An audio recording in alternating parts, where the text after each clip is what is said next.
we have our last guest for the night, former champion and Claressa trainer, and a good friend of mine, Mr. John David Jackson, in the building. Yeah. Appreciate it, bro. Yeah. So you want to ask any questions first, Mr. James, or you want me to go ahead and start it off?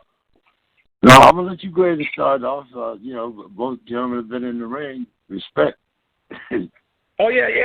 No, like I was telling Mr. Jackson, I remember him before I started boxing, when I used to just come down to Kronk's, and I used to stay on the street from Kronk's, and John David Jackson, he was a world champion, southpaw, slick as I don't know what. Used to be down there sparring. I used to see him down there, Tommy Hearns, all of them, and I remember him, from back then. I just wanted to tell him, you know what I'm saying, or bring that back up, man, because. Man, you was a slick guy, man. You was a bad man, and I should have had you in my corner when I fought against Charlo, But I was trying to be loyal to them guys in the city, man. I didn't want to fire nobody, but I definitely needed you. I appreciate that, brother. You do what you have to do, and you stay loyal to your guys. And listen, that's what counts the most. As far as the Kronk, those are great days, man. A lot of champions before my time and after I came. Just good memories of good quality fighters. Some didn't make it, and others did. But all in all, it was a great team, great camaraderie, and just great memories. Yeah. So when you were down in Kronk's in those days, I mean, because I was down there, but you was actually in the mix of that. Yeah. I mean, what was some of the great sparring you had, or some of the great sparring you actually saw witness when you were down there? Well, there was Tommy.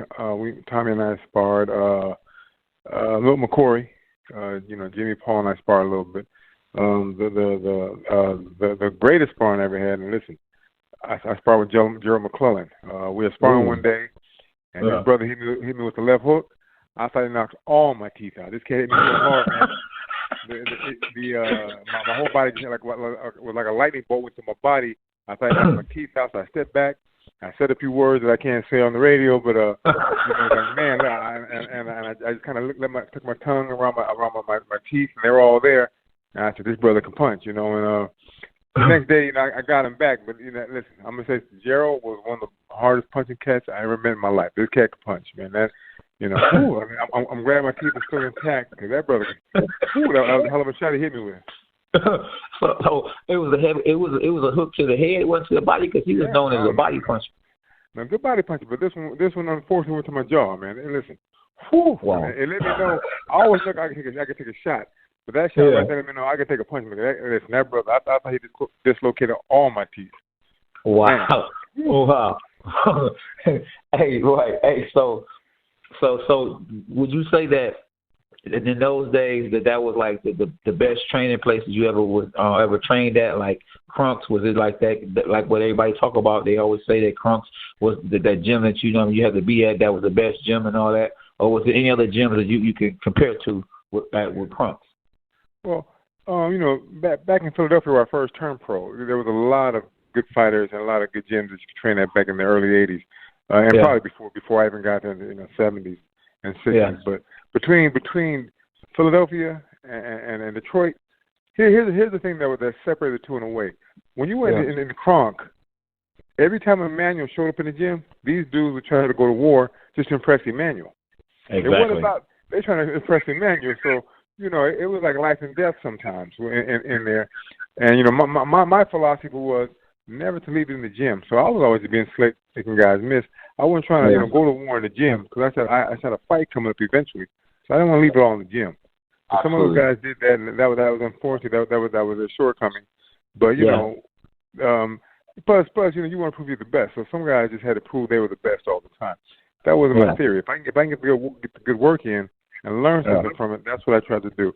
But between the Philadelphia gym wars and the Detroit, the Kronk gym wars, those two places right there, you had to survive just to get out of those gyms, because these guys always want to prove they were the best.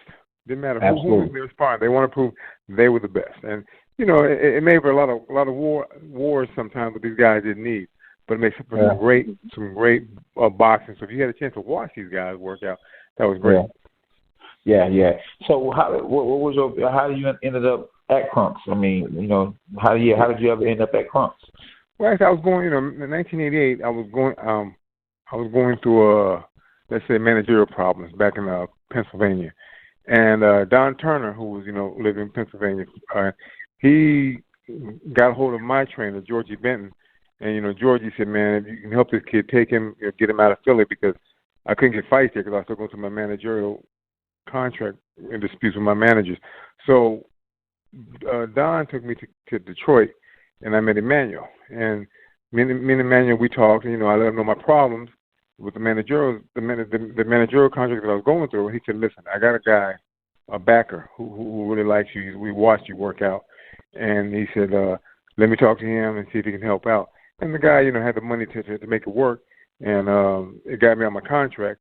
I was kind of pissed off because the $40,000 bonus I was supposed to get, they gave it to my manager, my old manager, and they didn't deserve that money. But it worked out that way. It was cool in the end, and that's how I got along. That's how I became a part of Kronk Boxing because, like I said, Don Turner introduced me to Emmanuel, and me and Emmanuel worked out a deal that allowed me to get these guys off my back and allow me to continue with my career. Because up to that point, I hadn't fought for like 17 months. I was on the bench just waiting, for my next fight and going to contract and disputes with these guys in through litigations.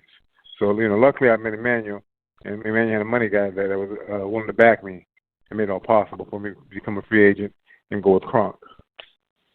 Okay. So, how did you end up, decided to become a trainer? Were you always, it was just in you to become a trainer one day when you retired from boxing? I mean, how was the transition? That's a great question. I'm going to tell you how it worked out.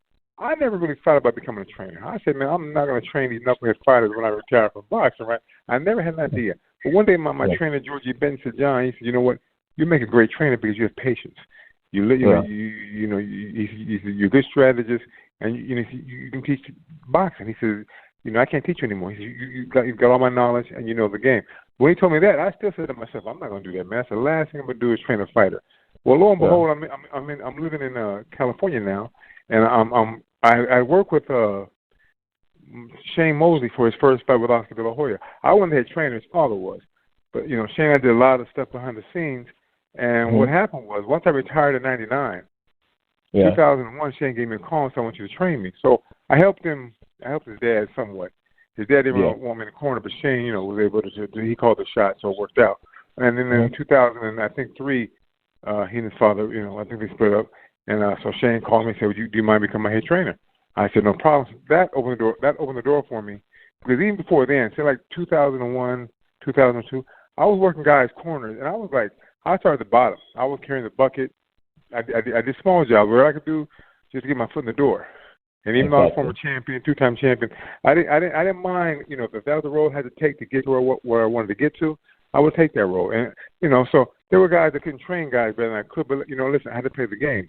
In order to get my foot in the door, I had to go that way. But when Shane gave me that call and said, John, I want you to become a head trainer, that right there just opened the doors for me completely. Wow, that makes sense. Yeah. So you were like, so after Shane Mosley, I believe the biggest fighter that you trained was Kovalev. Now we noticed. Before that, I trained Bernard Hopkins. Okay. Bernard Hopkins, Layman Brewster. I trained a couple guys. I trained a couple of fighters, but then before Kovalev, Nate Campbell became world champion. Randall Bailey, I got with Randall. He got his second title with me. And then this kid, I had two other guys. So, but then Kovalev became the biggest guy that I had. Wow. Huh? Yeah. Mr. Jackson, your very first fighter to win a title was Nate Campbell. How did you and Nate meet? Nate and I met through his former manager, and one day I got a phone call from his manager, and his manager asked me would I be interested in training one of his fighters. I said, let me meet the fighter, and fly me to wherever he's at, and let me, meet him and introduce myself to him, and then let's see if we get along. And so they flew me to Jacksonville, Florida, and I met with Nate, and we worked out. I think we worked out the day in a park, just to get to know each other. But everybody kept telling me that Nate was going to be hard to work with. He was hard-headed. He wouldn't listen to me. But Nate was one of my best, fighters. He listened to everything that I told him, and he believed in me. And we worked out great, because Nate was just a hungry, ornery fighter. I mean, he didn't care who he fought. He just wanted to become champion. And he had a few, even when we got together, he had a few minor setbacks. But, I believed in him, and I stayed with him, and because I knew he could be champion one day. And when he fought Diaz for the title, at that time, Juan Diaz was one of the hottest things around. And no one thought at 135 he could be beat. But I knew Nate had the fortitude, man. He had the style, he had the skill, and he had the determination to beat Juan Diaz. And that night he proved it. It was a great fight. He won a split decision in Mexico. And, Nate was my first champion, and he and I got along really well. To this day, we're still really close friends. You started with Shane when he had his second bout with Winky Wright. What was it about that second match that you made you gravitate toward Shane? Because I believe you stayed with him until his first bout with Fernando Vargas, right? Yeah. Actually, he and I got together after the second Winky Wright fight. He gave me that call and said, "John, I need you." And I always liked Shane. Shane was a hell of a fighter. He's a good person. Great heart. And when he asked me when he gave me the call, I said, "Why not? I mean, you got a chance to become world champion again." So when I got with him, a lot of people said he was in the decline, but he and I probably would have stayed together longer. But unfortunately, his wife, she got involved and she got in the way. She wanted to make she didn't want him to come to camp with me. Because at the time I was training Bernard Hopkins for a fight against Antonio Tarver, and we were having camp in New Orleans. She didn't want Shane to leave California. So, and the sad part was, Shane and Bernard at the time were still partners in Golden Boy. So it made sense for him to come down to camp with us. But unfortunately, she didn't want that. And, I guess at the time she was calling the shots, and Shane couldn't go against her. So that's why he and I no longer were together. It wasn't a problem between he and I. It was between she and I, and then that's what messed it up. And Shane was a great fighter. And I was trying to give Shane longevity. Show him how to have longevity in his career because Shane was a great offensive fighter, but defensively he would get hit too much. And I was trying to get him away from that and have a better defense to give him longevity in his career. And unfortunately we didn't get a chance to finish that together. And what was your focus when you trained Bernard, because that was with his bout for what we considered one of the best pound guys at that particular time, Antonio Tarver. I mean, you picked some rough opponents, man. Well, actually, I didn't pick them, man. I just had to make sure what they were chosen, but I did my job to get them right. Well, that particular fight, I had a chance to at that time, I put it like this. Antonio's manager was also Nate Campbell's manager at that time. And so once they saw the job I was doing with Nate, they asked me to, train Antonio. And so we had a three-way conversation, the manager, myself, and Antonio. But at the time, Antonio was being trained by Buddy McGirt. And so I told Antonio, I said, listen, if you're happy with Buddy, stay with Buddy. I'm not trying to take a fighter from another trainer. I said, if you're happy with Buddy, stay with Buddy. And he was cool with that. So what they did was they let me be one of the sparring partners for that camp. Who was he getting ready for? I think he was getting ready for the first Roy Jones fight. And so they allowed me to be a sparring partner. So that camp allowed me to really study and really get to know Antonio as a fighter. So when Bernard fought Antonio, I knew exactly what was going to happen. And I worked on Bernard, and I said, when that's not going to happen, I worked on that with Bernard. I said, let Antonio follow you, and when you fire the right hand, just fire it in one motion. Just stop and fire the right hand. You'll catch him. I know Antonio. Once he follows you and he follows the right hander, he's out of position a lot of times, and that worked great for us. So unfortunately for Antonio, he allowed me to be able to get to know him real well as a sparring partner. So that carried over. So when I trained Bernard, I knew exactly what Antonio was capable of doing and not doing. That's some good stuff. No, that's some good stuff. Now, so you had great experiences with. It seemed like all your fighters. Now we know particularly there's this one fighter who to this day I could see his attitude and saw the way he was acting that you didn't have such a great attitude. Have a good relationship with afterwards was Kovalev. I think that you could have did more for Kovalev, but what was the problem with him? He just once he won the title, he just got big headed, and he just didn't want to listen.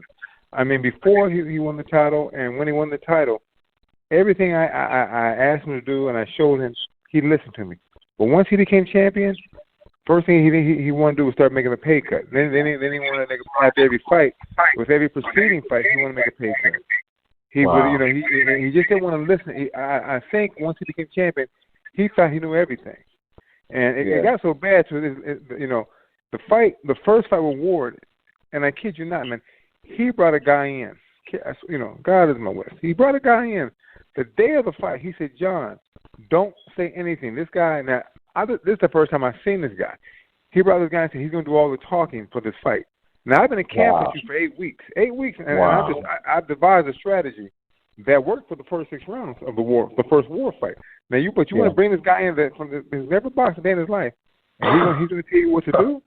I said, okay. I said, well, listen, my checks are, I've already been guaranteed my money. So if you want to bring somebody new in, see, but here's the thing. He don't tell that side of the story. When he talked bad about me, he didn't tell that part of the story. See, he just didn't listen. All the things that I did with him early in his career, they worked for him. Once he became champion, for whatever reason, he just changed. And, it's not the first time it happened to a trainer in boxing, but that was the first time it happened to me like that. And it's unfortunate because here's a guy who even though he's, back on top to a degree, he's shot now. He's not the same fighter as he was before. The drinking that he does and other things, they hurt him, But there was a time when he was one of the top 10 top-pound best fighters, but, it's just his outside living, outside the ring is terrible. And he just got big-headed and unfortunately, and he wanted to go and be his own boss. And he would tell people, I'm the reason why I'm champion, not my manager, not my trainer, not my promotional company. It's all me. And, that's just how he got, unfortunately, he got big-headed. That happens sometimes in boxing. Yeah, you definitely made Kovalev. Nobody knew who Kovalev was until John David Jackson got a hold of. So you definitely made him. Definitely. Even to this day, you could tell that Buddy McGirt, he's a good trainer, but he's really piggybacking off you. He's just saying just the simple stuff that's getting him by, but you were the one that actually, from the ground up, made him who he is. Well, unfortunately, at this point, Kovalev listens to no one. He thinks he's his own guy. Here's the thing. You're in camp. This is a recent fight. Now, how can you be in camp and you get arrested for being drunk and assaulting a woman? That tells you that no one runs camp but him. He doesn't listen to anybody. When he fought John Pascal the first fight, he got drunk in camp. I said, "What are you doing?" He was in camp. Well, where he's in the house that we're staying at. He got drunk. Him and his friends came up from California. They had a barbecue. He got drunk. And I said, "Man, listen, I can't be a part of this. This is what you want to do. I can't be a part of that." He apologized, and he didn't drink anymore for that camp. But I said, "Man, you're reckless now. You don't care about your career. You think you're made when you still have higher height to climb." But for him, I guess being from Russia and where he came from, I guess he figured, hey, he hit the line. He's in America, living good, and I guess he figured he reached the top already, and he just figured he was invincible. In the first fight, I still think, even though he and I don't get along, I thought he won the first fight with Andre Ward. Second fight, he definitely got his butt whooped. But the first fight, I thought he won that. The first half of the fight, he listened to me. The second half, he didn't, and that hurt him. He gave the judges a reason to give the fight to Andre, to leave doubt, because he didn't close the show the way he started. And Andre is a very intelligent, smart fighter. He creeped back into it. I still thought Sergey won, but he left doubt in the judge's mind, and that's when he lost the fight. Yeah, that's true. That's true. Wow. Yeah, well, I noticed that when I had saw you with him one time, and I noticed how he was acting, I said, man, this guy's arrogant. I could just peep the game, like how he was acting. You're right. You're right. Well, hey, life goes on. Now you training Claressa Shields. How was that relationship? Honestly, Claressa, she's a sweetheart, man. She coming from Flint. I guess growing up wasn't great for her because she had personal problems and things going on in her life. But inside, man, she's a sweetheart, man. She will give you the shirt off her back. And the one thing I tell her, and I tell all the reporters, she has more heart than a lot of the male fighters that I train. Claressa comes to fight every fight, man. You know, that's all she has is boxing. All she has is those belts. And she's not going to give them up for anybody. You know, you got to beat her. You got to, unfortunately, I hate to say it, but you got to kill her in the ring to get those belts. She's not going to just give them up to any female. You know, it's unfortunate for her that you know, in this day and age, that they say, well, there's female boxing and there's male boxing. We understand that. But when you just look at her, man, she's just a good fighter. I don't look at her as a female fighter. I just look at her as a fighter, because with each passing fight that we have together, she gets better. And now, you know, let me say this: before she met me, she knew how to fight. Whoever her amateur trainers were, they did a great job. I don't knock them. But when she came to me, I'm polishing her now to become a well-honed professional boxer, and that's just my job. Not to say, oh man, I try to fight. No, she didn't do that before she met me. She won 2 gold medals without me, so that tells you she knows how to fight right there.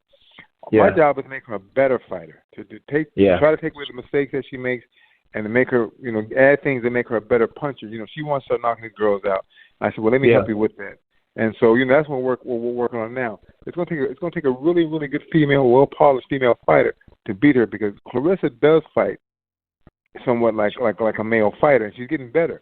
You know, and I hate to judge her and put her in that category and say, you know, male, female, but she can fight, man. And I tell everybody, she has more heart than half of the professional male fighters that I train, because she comes to fight every fight. Wow. So the work that she's getting right now, I understand too. Like a lot of times, especially with someone like her who's only lost one amateur fight out of all the fights she had in the pro, she's undefeated. So is it hard for her to get work with females? She has to spar with a lot of males, don't she? Yeah.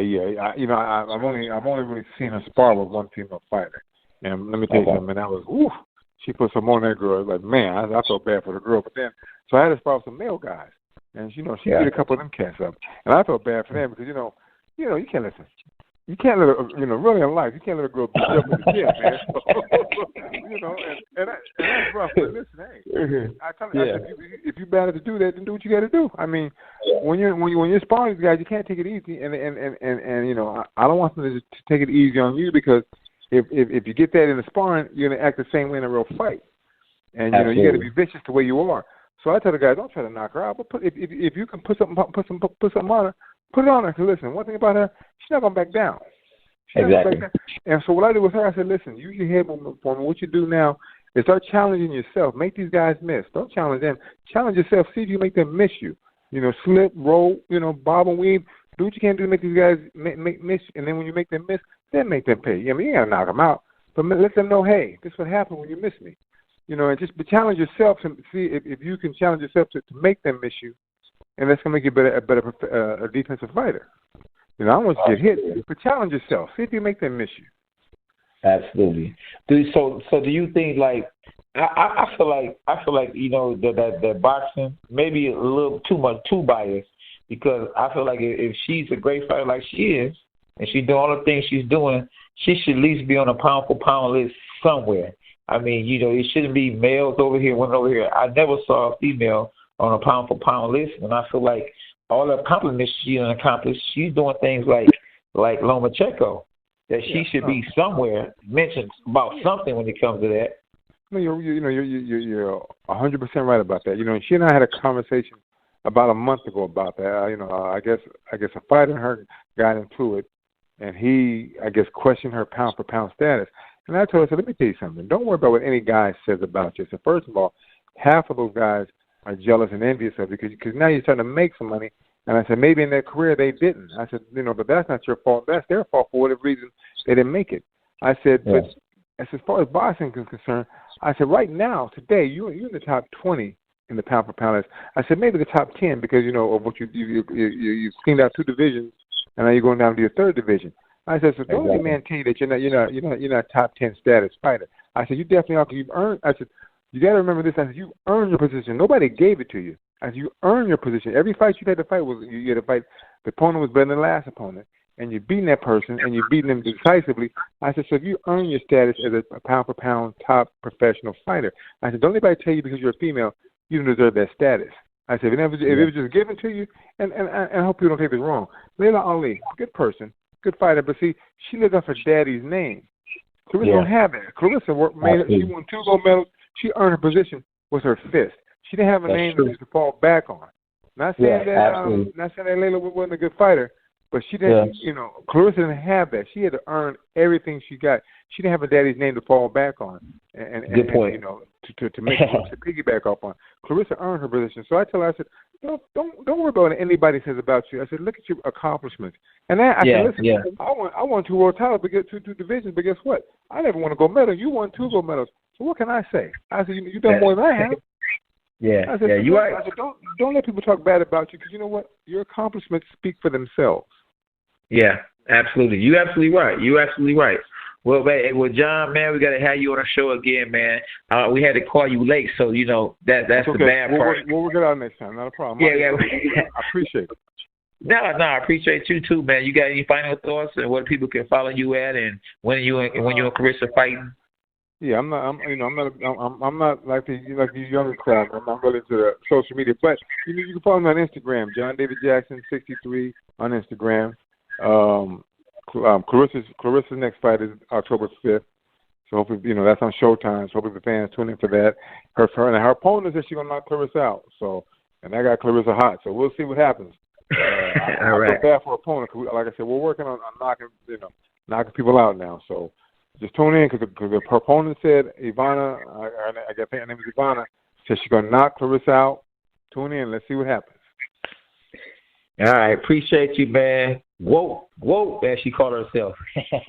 yeah. Now listen, I wanted to thank you, man, for your time, for calling me, and allowing me to share my points and my views with you. I love your show, man. I just hope great things happen with you and your show, and it grows and grows and grows, man. Because guys like you, so you've been in the trenches. You understand the game.